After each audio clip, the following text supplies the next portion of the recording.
Hello, audience! Don't you miss the good old days when men were built like tanks and got things done?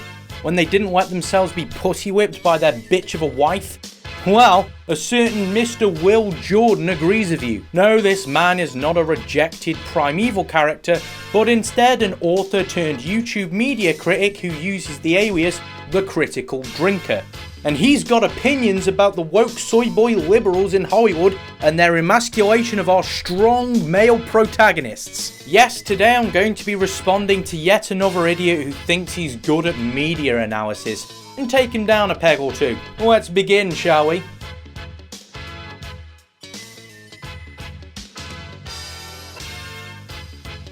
Now, Drinker begins by making some sort of assertion that Hollywood writers either hate men or pretend to do so in order to dissuade the woke mob. Men, don't you just hate them all?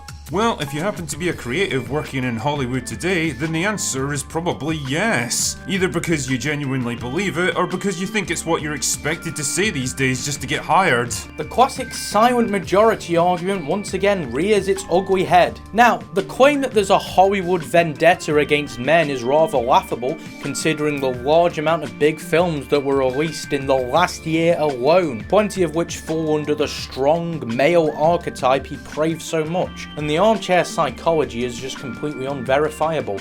But this is just his opening argument, so I'll move on. But whatever the reason, there's been a bit of a change in the past few years in how men are portrayed on screen. And here's a hint, it hasn't been a good one. Hard as it may be to believe now, there was a time when we were practically spoiled for choice when it came to cool, awesome, aspirational male heroes on the big and the small screen. Whether they were scrappy underdogs who had to rise to the challenge, or brave adventurers risking life and limb for fortune and glory, or hard-bitten cops taking on the criminal underbelly of society, they were a whole generation of men who kicked ass, triumphed against the odds and saved the day, and usually looked pretty cool doing it. But there still are plenty of male protagonists that fit this mold. Drinkers complaining about a non-existent scarcity. Again, even if you look at last year, you have the Batman, the Northman, Top Gun Maverick and other such examples that I'm sure would have Drinker jizzing his pants if he weren't so stubborn about his incorrect view of our modern media landscape. That's not even mentioning the choice of quips Drinker decides to use here. Deadpool, for instance, is an example of the archetype of hero that Drinker despises. Highly emotional and incapable of talking without making some sort of quip every 5 seconds. Iron Man's infamous for his Whedon-esque dialogue and general arseholery. The Crow's an emotionally sensitive makeup-clad musician, and part of Neo's story arc is him learning to become more emotionally open with his colleagues. Jesus fucking Christ, man, can't you fucking use some appropriate B-roll? Besides, it's not like Dirty Harry, the crooked, thuggish cop, is really a good example of a classic hero. Moving on. That time, however, has passed, and the once mighty list of male cinematic heroes has dwindled to just a handful of aging characters living on borrowed time before they're ultimately recast, rebooted, or remade for modern audiences. Now, for starters, legacy characters are far from the only film characters fitting into your archetype here, and yeah, legacy characters that are part of a big franchise are eventually gonna get recast. It's not like Tobey Maguire could have continued playing Spider-Man well until old age, is it? And before we move on, can we talk about this particular clip? Modern audiences. As I was writing the script for this video, this particular clip of a protester anguished over Donald Trump's presidency turned 6 years old. Haven't you guys found another clip to depict us? Surely it mustn't be too hard to find some whip that either handed up enough while talking politics or had a decent enough pause face you could find to replace it, right? Come on guys, step out your fucking comfort zone a bit. The traditional heroic male lead that was pretty much the bedrock foundation of cinema for almost 100 years is apparently no longer a viable commodity in entertainment today. They're too dated, too toxic, too dangerous to put into the limelight, and so they've been replaced with more acceptable alternatives. Drinker, one of the twinks you display on screen there is Robert fucking Pattinson. He played arguably one of the most brutal and gritty Batman ever to make it on screen. He's far from the soft boy he was in his Twilight days, and the fact that you just implied he is makes me surprised you've actually kept track of film news for the past decade. Besides, this only seems to indicate a broadening of options for male characters in film, not a narrowing of them. I mean, for fuck's sake, the second highest grossing film of 2022 was Top Gun Maverick, starring one of those sad legacy characters that are allegedly being stripped for parts. Don't believe me? Fuck it, go turn on your TV and watch basically any commercial break that comes up in the next hour or so. Tell me, how many dumb, hapless, incompetent husbands, fathers and boyfriends do you see constantly screwing up even the most simple household tasks and needing someone more diverse to bail them out? Go ahead, I'll wait. Bumbling husbands in adverts are far from a new thing at all. Heck, they're not even a new thing in media in general. What are you gonna do next? Complain about the wokeness of The Simpsons? Gah! Can't believe this incompetent husband is being outsmarted by his woke, diverse daughter. Blech! The next bit's just drinkers saying that the vid's gonna be a two-parter, analysing some tropes he dislikes and that people should strap in. So I'll skip forward a bit to the first segment proper. Trope number 1, the death of the Stoic man. Pick out any random selection of mainstream movies that are more than 10 or 15 years old and give them a watch. Now pay particular attention to the men in those movies. Watch how they act, how they communicate with each other, the pace and tone and tempo of their conversations. Watch how they carry themselves. Think about the subtle shifts of power and dominance as their scenes progress, the use of pauses and facial expressions and eye contact to clue the audience in on who's dictating the pace of the conversation. All this is rather vague thus far, drinker. Why don't you bring up a concrete example to make your point, rather than expecting us to just watch a bunch of random movies to see your point? Peak laziness, dude.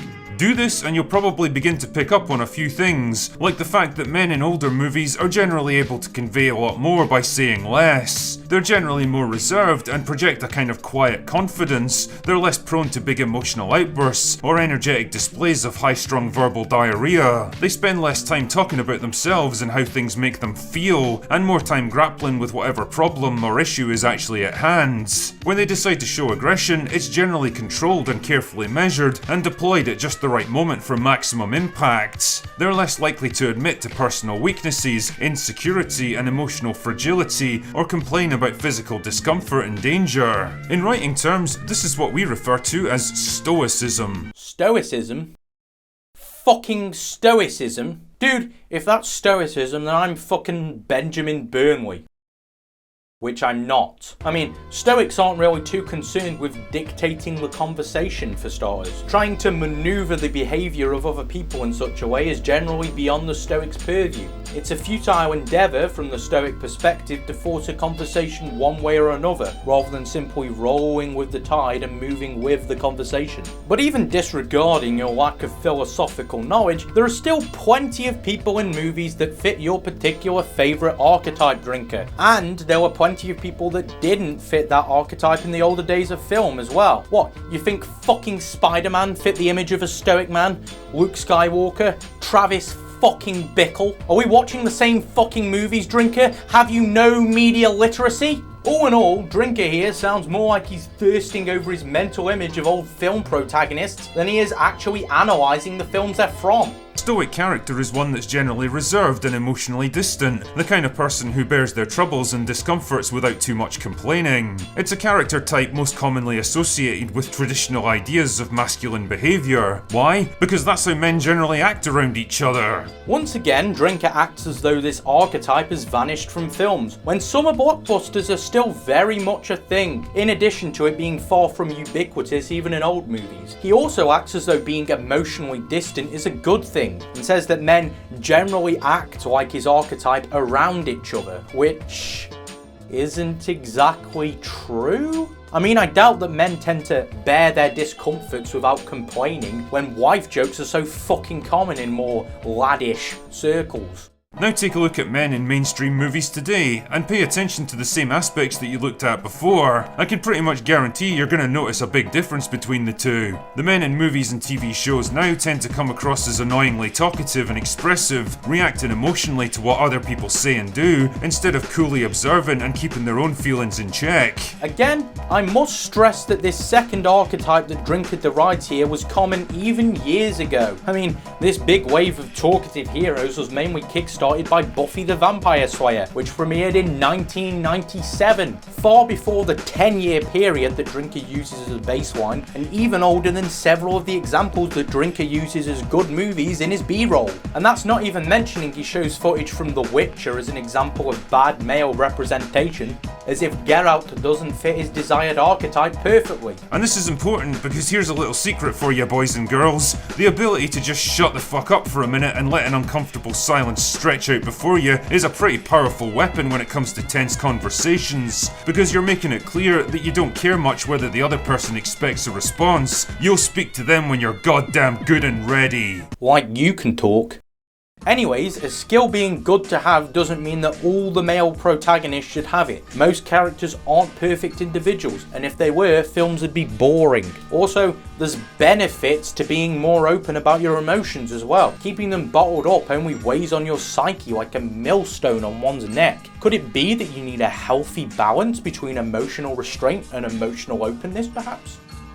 Male characters today, however, mirror whatever they see and hear instead of imposing their own pace and tone on the conversation. They seem uncomfortable with the idea of protracted silence and feel the need to constantly talk to fill the gaps. Any real action that they take has to be undercut by ironic self-deprecating humour, which instead of being funny, just makes them come across as insecure and lacking the confidence of their own convictions. Like the idea of being assertive and taking decisive action is so silly that it has to be made into a self-conscious joke. Once again, there were protagonists like that in the old days as well. Does Luke fucking Skywalker ring any bells perhaps? Also, setting their own tone and pace of the conversation is a pretty fucking vague claim to make, as is the mirroring their surroundings line. Some concrete examples would probably help clarify what on earth you're talking about, as opposed to the trust me bro approach you're currently taking. As for the self-deprecation, I thought being cognizant of one's flaws in a blasé manner would be a good thing. Generally speaking, they're easily intimidated and outmatched by strong female personalities,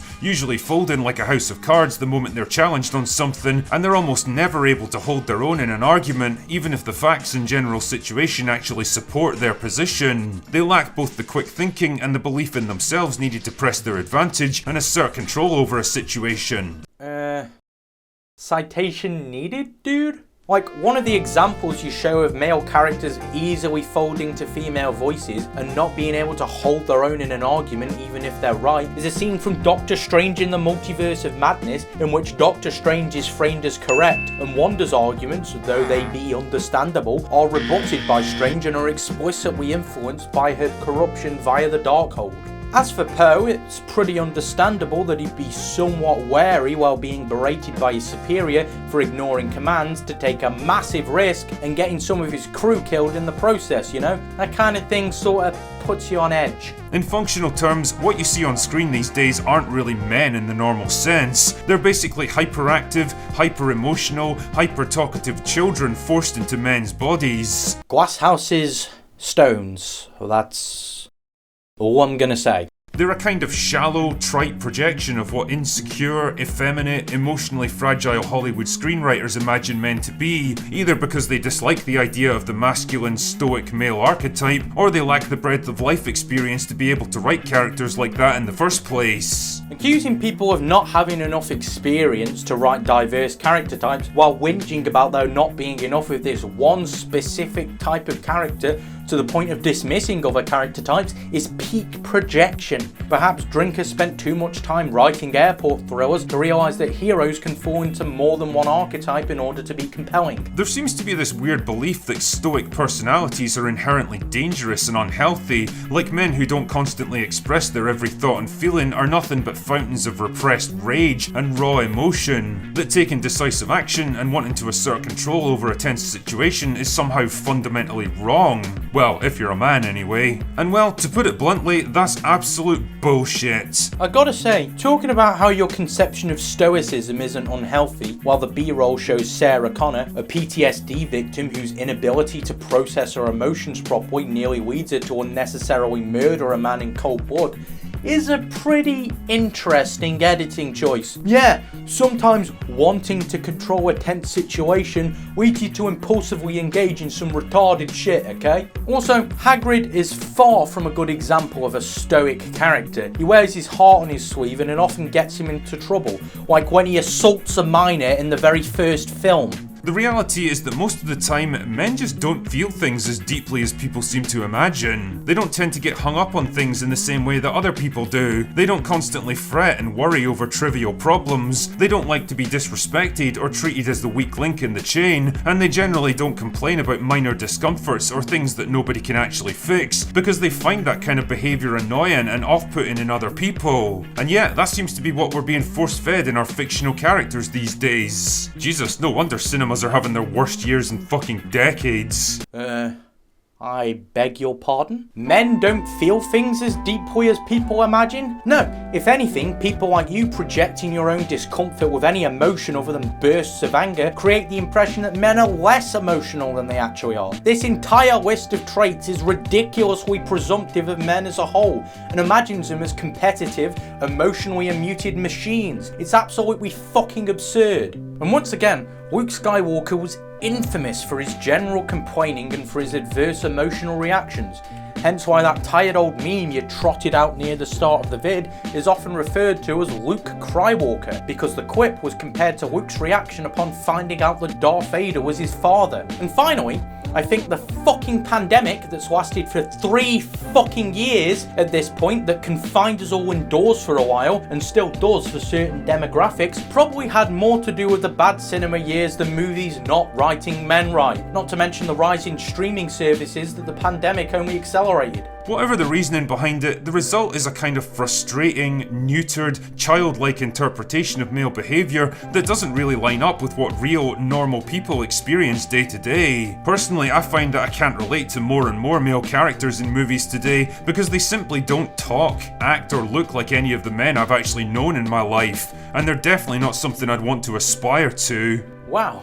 Where do I begin here? I mean, for starters, movies in general don't really line up with day-to-day experiences half the time. I highly doubt the cape shit on display in your B-roll is really reflective of our day-to-day struggles. There's a level of unreality involved, especially when a movie's trying to achieve the wish fulfillment element you seem to desire. You can't have things both ways, drinker. And I mean, if anything, your interpretation is the one that's childlike, removing any nuance or variety from male characters just because you're too emotionally stunted to watch anything more deep than a fucking Michael Bay movie. Anyways, Drink has grown tired of ranting about Stoicism, and so here he moves on to the second part of the video. Trope number 2, the deconstructed hero. Remember all those awesome, heroic male characters that you liked when you were growing up? Well, forget about them because they were never actually heroes in the first place, and modern Hollywood is determined to prove it to you. And truly, what more quintessential example could I possibly give to start things off than Luke Skywalker, who went from one of the most iconic and beloved heroes in all of cinema to a sad, broken, miserable and forlorn man, living alone on a windswept island and just running out the clock until he could eventually die. Truly, Rian Johnson understood exactly what he was doing with this one. He performed the most epic character assassination of all time, determined to kill not just the man, but his legacy along with him. Okay, you're about to hear a bit of a hot take from yours truly, but Luke's characterization in The Last Jedi was perfectly consistent with his characterization in the original trilogy. People were saying that Luke would never feel compelled to kill Kylo Ren because of a mere vision, but momentary lapses of judgment leading to bursts of violent intent are a running theme for Luke, whether it's his vision on Dagobah or the final battle with Vader on the second Death Star. Luke's anger can overcome him in a rather detrimental manner, but he always returns to his senses before he does anything really regrettable. Unfortunately for Luke, however, even as he backs down from the assassination attempt, Kylo wakes up and assumes assumes the obvious, which commits him to the dark side in that stroke of dramatic irony a self-fulfilling prophecy always brings. Kylo destroys Luke's academy, and most of his students as well. You can understand why Luke would feel a little doomery after that, right? The Jedi Order, slaughtered en masse by a weirdo dark side sept for the second time in around 50 years. Only this time it's his fault. Think of the survivor's guilt, the PTSD, the regret. After indirectly hastening the fall of the New Republic, it's understandable if he thought he'd fuck things up further if he stayed involved in this stuff. Besides, he eventually gets his motivation back with the help of not only Rey, but the ghost of Yoda as well. And Yoda, I'd argue, fit far more into the stoic protagonist mold than Luke ever did. All in all, it just seems like Drinker's annoyed at films actually trying to provide any depth to their characters. Or how about Rocky Balboa, the ultimate underdog and symbol of scrappy, determined optimism? A man who fought his way to the top through sheer determination and willpower, taking down men bigger and stronger than himself through sheer refusal to give up. Then you get to something like Creed, where he's portrayed as a sad, lonely old man who's given up on life. A man who isn't even willing to go through life-saving cancer treatment because he just doesn't care about living anymore. Truly inspiring stuff. By the time of Creed, most of the people Rocky loved are dead. Apollo's dead. Paulie's dead. You bet your ass Mickey's dead. And Adrian died of fucking cancer. No wonder Rocky just wants to fucking keel over. Even his son wants nothing to do with him. He has nothing left until he regains his mojo over the course of the film training Adonis. He gains back that determination and willpower. Jesus fucking Christ! Or Jean-Luc Picard, the cultured, intelligent, clear-headed diplomat, capable leader and brave explorer from Star Trek The Next Generation. Once the epitome of the thinking man's hero, now reduced to a confused, frail old man who needs to be put firmly in his place by someone more diverse. Sheer fucking hubris. Yeah, that'll teach you to get ideas above your station, Jean-Luc. Drinker, one of Picard's biggest character traits is his sheer stubbornness, which is both a positive and a negative for him. In the example you show, Picard is being berated for his resignation from Starfleet and his subsequent 14-year retirement after their unsuccessful evacuation of the Romulans from their now destroyed home planet. Picard felt that Starfleet was essentially irredeemable and had failed in their guiding purpose, choosing to abandon them at a time of great stress for the Federation for the sake of his own moral superiority, a choice that is both highly self-important and fitting for Picard's previous characterization. Or how about Superman, surely one of the most long-standing examples of the strong, square-jawed, patriotic male superhero? Well, not in the mind of Zack Snyder, who transformed him into a sullen, brooding, conflicted outsider who doesn't even know if he can or should help humanity in any way. Wow, you really nailed the character there, Zack. Well done, son. One of Superman's defining traits is his compassion and empathy for his peers, and the patriotism wasn't added to the character until later on. It was originally very anti-establishment and anti-cop. As for the Snyder suit, the film focuses on the start of Superman's career, and of course a younger Superman's going to be less capable of handling his emotions calmly and pressing ahead, especially when his adoptive father died right in front of him. I mean, that's gotta fuck you up a little, right? The execution kinda sucks because Snyder's more used to making bro-ish movies like 300, but the idea makes sense. Or perhaps James Bond, surely the ultimate man's man. A tough, cold, ruthless man of action who could handle any threat and seduce any woman with ease. But oh no, we can't allow harmful stereotypes like that to persist in the current era of Hollywood. We have to make him sad and pouty and hung up on a woman who died like 4 movies ago. And when he tries to flirt with women now, it becomes a point of awkward comedy because gosh darn it, why on earth would they be attracted to a man like him? Yep, that's what I want. I want to be laughing at James Bond. Drinker, judging by the rebellion against sad poutiness, you seem to be most fond of the campy Connery/Moore/Brosnan movies. And, you know, those movies are supposed to be funny. It kind of follows that even in those movies, James was often the butt of the joke. Remember in Moonraker when he falls into the villain's trap because he couldn't fucking keep it in his pants? And harmful stereotypes. Harmful stereotypes! Drinker, he was a fucking rapist! That's one hell of a harmful stereotype! You can't fuck lesbians straight! Just like all the others, he has to be carefully softened, broken down, his air of danger and sensuality and confidence slowly stripped away to make him less threatening, less assertive, less intelligent, and well, generally just less than what he was before. Drinker, the Craig Bond is easily the most brutal and ruthless version of Bond we've got. Giving him PTSD, a somewhat realistic consequence of Bond's line of work, doesn't take away his danger. As for his sensuality, the Bond of the books was conceived as a blunt instrument, generally not much of a charmer or an emotionally invested guy. Heck, the one time he did get emotionally invested in a lass, she got fucking assassinated. This is just the Craig films being accurate, from my perspective, not some sort of lessening of James Bond by the woke mob. And ultimately, it points to one general problem. We're not being given positive, inspiring male heroes to look up to anymore, and the ones that we used to enjoy are having their legacies slowly eroded and undermined in an attempt to taint our whole perception of them. We've got nothing to look forward to in the present, and our past is being taken away from us. You've got to love it. Yes, Drinker. Yes, you are. There are plenty of positive male heroes to look up to nowadays, even ones that largely fit within your desired Stoic archetype. It's just you're a whiny bitch baby who picks and chooses which protagonists you do and don't like, while not at all sticking to your own metric, and instead largely basing your judgment on brainless nostalgia. Trope number 3. Men are just dumb, I guess. One of the things that really seems to have taken hold in modern entertainment is the idea that the smartest person in the room can never possibly be a man. Whether it's comically brain-dead morons like the Red Guardian from Black Widow, whose one and only character trait is that he can punch things really hard. Well, except when he has to actually fight someone important. Or supposedly ruthless military leaders like General Hux getting suckered in and provoked into a rage by a "your mum" joke. Or the seemingly endless numbers of dumb, corrupt, abusive men in Westworld just lining up to be summarily executed for their crimes. I'm not kidding, pretty much every episode from season 1 onwards is just the same trope repeated over and over again. Really? The Red Guardian is far from the first meat-headed hero in media, and General Hux is depicted as being as pathetic as pretty much all the other Imperial officers in the series' history.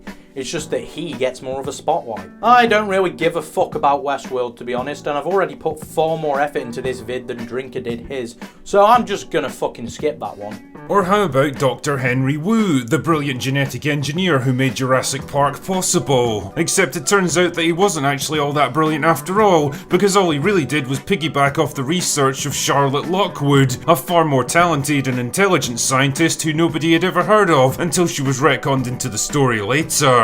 It is true that Charlotte was somewhat retconned into the story, but her presence is less to overshadow Henry, who's as prominent in the Jurassic World films as he is because of just how shafted he was in the original film compared to his book portrayal, and more to flesh out the backstory of her daughter/clone Maisie, who was introduced in the previous film. Don't ask. The achievements of Jurassic Park are still Henry's, but it's just that he never quite got to clone yourself minus your serious genetic condition, then birth said clone level. That's a different skill set.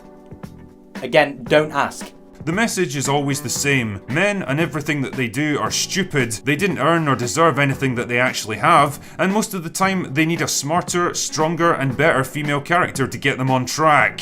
This is a massive misreading of most films these days, with the possible exception of comedies, and as I've already mentioned, they've been utilising that for a while. Fairer sex nonsense and all that. As another little example here, take Kevin from Ghostbusters 2016. Damn. You're really stuck in 2016, aren't you?